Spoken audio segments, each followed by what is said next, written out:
भक्ति करने के लिए जितने भी साधनों की आवश्यकता है, वो साधन की आवश्यकता आपको भक्त बनाती है। और उस साधन की मुक्ति के बाद भी भगवत स्मरण बन जाए, उसी को कहते हैं प्रपन्न। साधन की आवश्यकता नहीं। सूरदास जी कौन है? प्रपन्न है। उनको ठाकुर जी को देखने के लिए नेत्र नहीं चाहिए। परम सत्य श्रीनाथ जी का नाम उनके हृदय में विराजमान है, उस नाम से ही वे दर्शन कर लेते हैं। श्रीनाथ जी कैसे? सूरदास जी महाराज अपने कुटिया में बैठ करके भजन करते थे, और जब वे पद गाते थे तो पद सुनने के लिए श्री जी बाबा का जैसे ही शयन होता था, शयन होते ही श्री जी बाबा तुरंत आ जाते थे और आकर के बाहर कुटिया के बैठ जाते और बैठ करके वहीं बैठे बैठे श्रवण करते जो भी सूरदास जी गाते, वापस लौट जाते। सावधानी से सुनना। एक दिन श्री जी बाबा ने मन में भाव रखा कि भैया आज गोसाई जी जल्दी हमको पौड़ा दें भोग लगा के। तो गोसाई जी तो कपाट बंद करके जाते थे दोपहर के, लेकिन ठाकुर जी जंगला में से कूद के भाग जाते थे, सूरदास जी की कुटिया पे जाके बैठ जाते थे। एक दिन ठाकुर जी जाने लगे तो श्री जी ने हाथ पकड़ लिया ठाकुरानी ने। कहां जा रहे हो? बोले हम जा रहे हैं एक जगह पे। बोले कहां जा रहे हो? मुझे सही बताओ। बोले एक भक्त है, उसको दर्शन देने के लिए जा रहे हैं। बोले हम भी चलेंगे साथ में। अरे तुम मत चलो, तुम क्या को जाओगी? तुम जाओगी तो फिर पता नहीं उसको समझ पाओगी नहीं समझ पाओगी, क्या भाव आवे समझ थोड़ी आता है। राधा रानी बोली या तो हमें लेके चलो, नहीं तो आज हम तुम्हारी गोसाई जी से शिकायत कर देंगे कि तुम पौड़ते नहीं हो, तुम भाग जाते हो दर्शन देने के लिए। ठाकुर जी अर्चावतार में जब विराजते हैं ना तो अपने अर्चक से डरते भी हैं। मैं अपनी कथा में कभी कभी बताता हूं, हमारी बहन जी बैठी हैं, श्री राधा रमन परिकर में आपका सौभाग्य है सेवा का।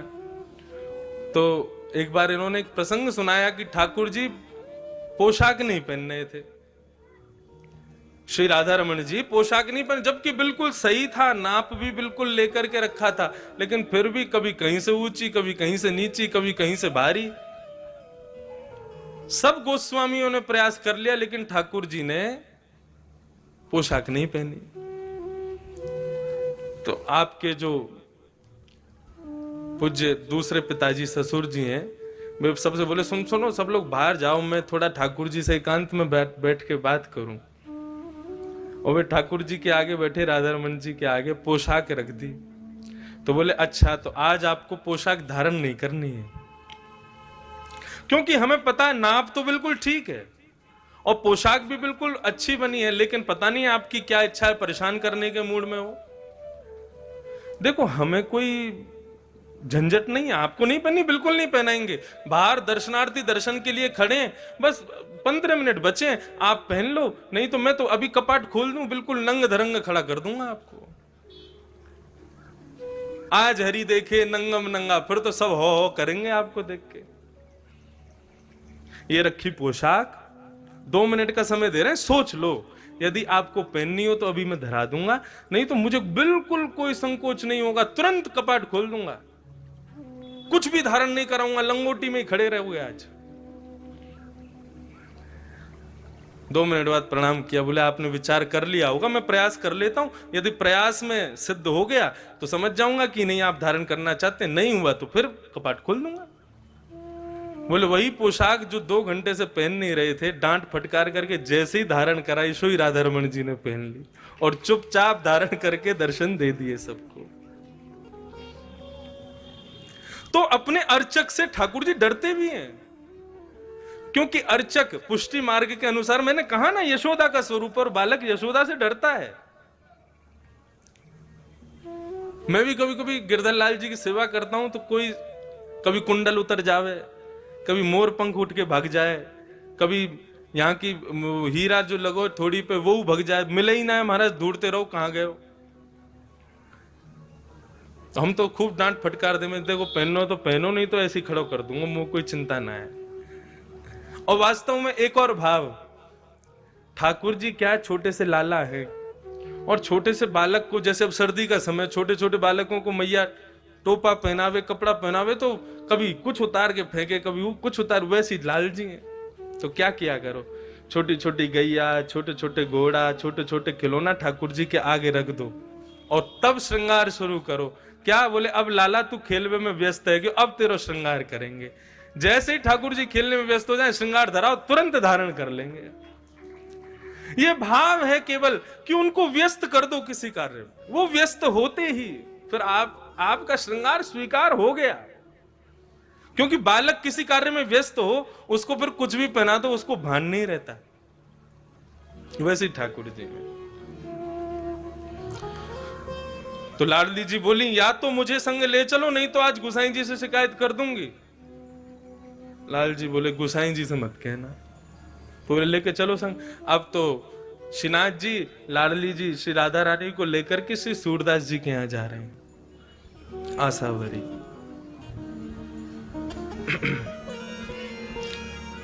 सूरदास जी की कुटिया में जाकर के दोनों प्रिया प्रियतम अविराजित हुए हैं, और दोनों इतने भाव से सूरदास जी के पद को श्रवण कर रहे हैं, लेकिन सूरदास जी को नहीं पता कि ठाकुर जी मेरे सामने बैठे हैं।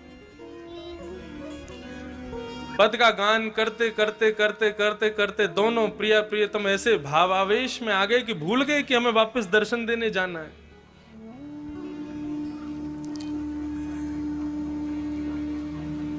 जैसे ही सूरदास जी का पद पूर्ण हुआ, किशोरी जी ने और लाल जी ने दोनों ने नेत्र खोल करके देखा, सूरदास जी बैठे हैं।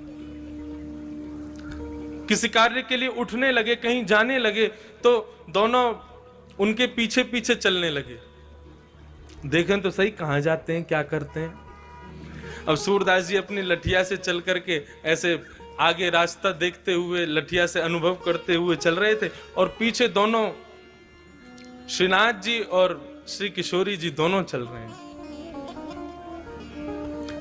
तभी आगे एक बड़ा गहरा गड्ढा था। ठाकुर जी को भी अनुभव नहीं हो पाया, पता नहीं चल पाया। जैसे श्रीनाथ जी ने लठिया, वो सूरदास जी लठिया से चल रहे थे, उनको भी पता नहीं चल पाया, और चलते चलते श्री सूरदास जी उस गड्ढे में गिर पड़े। अब जैसे ही गड्ढे में गिरे, ठाकुर जी और लाडली जी ने ऊपर से देखा, बड़ा गहरा गड्ढा, ठाकुर और नीचे सूरदास जी पड़े हैं, हाथ छिल गए, पैर छिल गए, सिर में चोट आ गई। ठाकुर जी के नेत्र सजल हो गए। किशोरी जी, हम यह अवस्था में इनको छोड़ के ना जाएंगे, चलो इनकी नेक मदद कर दें, इनको नेक ऊपर उठा लें। बोलो, क्या बात कर रहे हो, बाबा पहचान जाएगा हमको, और पहचान गए हो ना तो जो भाव है ना या कि वो सब खत्म हो जाएंगे। ठाकुर जी वास्तव में मिलते क्यों नहीं है, ताकि आपका भाव दिनों दिन बढ़ता रहे। क्योंकि सामीप्य में दोष आ जाता है। आप किसी को दूर से देखो बहुत प्यारा लगेगा, लेकिन उसके संग आप 10-5 दिन रह लोगे ना, तो उसमें आपको दोष दिखने लग जाएंगे। तो ठाकुर जी भाव रखते हैं, कहीं मेरे दोष, ठाकुर जी में कोई दोष नहीं होता, दोष हम में होता है। कहीं हमें कोई दोष ना आ जाए, हमारी भक्ति में दोष ना आ जाए, इसलिए ठाकुर जी दूर ही रहते हैं। लेकिन लाडली जी कहने लगी, ठाकुर जी मत करो। ठाकुर जी बोले, नहीं, मैं ऐसे ना देख सकूं सूरदास को। तुरंत ठाकुर जी ने अपनी काली कमली उतारी और नीचे गड्ढे में डाल दी, और किशोरी जी कही, आप मेरी कमर पकड़ लो, मैंने काली कमली पकड़ ली है, अब सूरदास जी या को पकड़ के ऊपर आ जाएंगे। सूरदास जी अपनी लठिया खोज रहे हैं, कहां गई। तभी ऊपर से ठाकुर जी बोले, बाबा। और जैसे ही बाबा शब्द सुना है, सूरदास जी ने रोम रोम नृत्य करने लगा। जितनी पीड़ा थी सब दूर हो गई, नेत्रों में मानो आंसू छलक पड़े हों। बोले, ये स्वर तो मेरे श्रीनाथ बाबा का ही हो सकता है। हाँ भाई, कौन है भैया? बोले, भैया बाबा हम यहीं ब्रजवासी हैं, गैया चरावे जामे, आपको पड़ो भयो देखो तो सोची ने आपकी मदद कर दें। हाँ भैया, बड़ो भलो करेगो ठाकुर तेरो। भैया कैसे आऊं ऊपर? बोले, मैंने अपना पटका डाल दिया नीचे, आप बाकू पकड़ के ऊपर आ जाओ। सूरदास जी उस पटके को पकड़ रहे हैं, और यहां से लाडली जी ठाकुर जी को खींच रहे हैं, ठाकुर जी सूरदास जी को ऊपर खींच रहे हैं। क्या स्वरूप है वे। सूरदास जी के मन में भाव आ गया। जैसे ही पटका पकड़ा, उसकी सुगंधी को जब अपनी नासिका से ग्रहण किया, बिल्कुल दृढ़ निश्चित हो गए कि ये तो ठाकुर जी हैं और कोई नहीं हो सकता। जैसे ही गड्ढे से ऊपर निकल करके सूरदास जी आए, जानबूझ करके ऐसा भाव दिखाया कि मानो झटके से गिर पड़े हों, और गिरे तो कहां गिरे, श्री लाडली जी के चरणों में जाकर के गिर गए। और गिरते ही बड़ी चतुराई से श्री किशोरी जी के एक पांव की पाजेब को सूरदास जी ने पकड़ करके खींच के अपनी जेठ में भर लिया, और भर करके ठाकुर जी खड़े हो गए, किशोरी जी खड़ी हो गई, सूरदास जी भी व्यवस्थित हो गए। ठीक है बाबा, अब तुम बाहर आ गए हो, अब पीछे को मत जाइए, गड्ढा तुम यहाँ चले जाओ। और ठाकुर जी ने किशोरी जी को हाथों, जल्दी चलो, गोसाई जी दर्शन खोल देंगे, नहीं मिले तो बहुत डांट पड़ेगी। अब किशोरी जी जैसे ही चली, तो चलते ही एक पांव की तो छम आवे आवाज, दूसरे पांव की आवाज ही नहीं। किशोरी जी ने नीचे देखी, बोले हमारी पाजेब कहाँ है? अब तो ढूंढने लगे तो दूरी दिख गई, बोले पाजेब हाथ में लटक रही है सूरदास जी के। किशोरी जी बोली मेरी पाजेब रह गई है। ठाकुर जी बोले दूसरी दिलवा देंगे, चलो। मुन्ना मुंह को तो वही चाहिए जो सूरदास जी पे। बोले तुम फंसवाओगे आज, सूरदास बाबा तो जन कब छोड़ेगा, लेकिन आज गोसाई जी बहुत डांट लगाएंगे। किशोरी जी बोली हमको तो वही पाजेब चाहिए। तो बोले तुम ही लिया। बोले मुंह को डर लगाया बाबा ते, मैं ना जाऊंगी, तुम ही मांगो। लाडली जी तो चाह रही है कि ये कृपा आज कर ही दे इनके ऊपर। ठाकुर जी फिर से गए, बाबा हाँ हाँ भैया बोलो। वो हमारी एक पाजेब आपके पास रह गई है, आप कृपा करके हमको प्रदान कर दो। ठाकुर जी बोले, वो सूरदास जी बोले भैया मैं कैसे मान लूं ये पाजेब तुम्हारी है? अब भैया मैंने तुम्हें दे दी और फिर कोई आयो कि बाबा मैंने तुम्हारी सहायता करी, मेरी पाजेब गिर गई, तो मैं तो झूठा रह जाऊंगा। ठाकुर जी बोले तो आपको पता कैसे चलेगी कि या की दूसरी पाजेब कौन के पास? आप पे आंख तो है ना? बोले आंख ना है लेकिन हाथ तो है ना, अनुभव कर लूंगा मैं। तो बोले क्या करोगे? बोले दूसरी पाजेब जो है का है, वो मेरे हाथन के आगे आप चरणन में धारण करके ही दे दो, मैं वह पाजेब को हाथ से स्पर्श कर लूंगा, सो दूसरी पाजेब पहना दूंगा। किशोरी जी मुस्कुरा गए, बोले सूरदास जी समझ गए कि ये ठाकुर जी पधारे हैं। ठाकुर जी बोले आओ। अब तो किशोरी जी आगे आई, आगे आकर के खड़ी हुई, सूरदास जी से कही सूरदास जी नीचे बैठो, नीचे देखो, एक पाजेब देख लो और दूसरे पाँव में पहना दो। जैसे ही पाजेब देखी तो समझ गई, बोले हाँ भैया तुम्हारी है। दूसरे पाँव में पाजेब पहना करके श्री किशोरी जी के चरणों से लिपट गए सूरदास जी, अपने नेत्रों के जल से उनके पैरों को धोने लगे। बोले कृपा करो प्रभु, मैं पहचान गया हूं आप पधारे हो मुझ पे कृपा करने। किशोरी जी ने सूरदास जी को उठाया और ठाकुर जी, किशोरी और सूरदास जी तीनों को आलिंगन किया। और आलिंगन करके ठाकुर जी और किशोरी जी ने अपने हस्त कमल से जैसे ही सूरदास जी के नेत्रों पे हाथ फेरे, बोले बाबा आंख खोलो। बोले मैं देख ना सकूं? बोले खोलो तो सही। जैसे ही नेत्र खोले तो श्रीनाथ जी राधा रानी के संग में सामने खड़े हुए हैं। बोला भक्त वत्सल भगवान की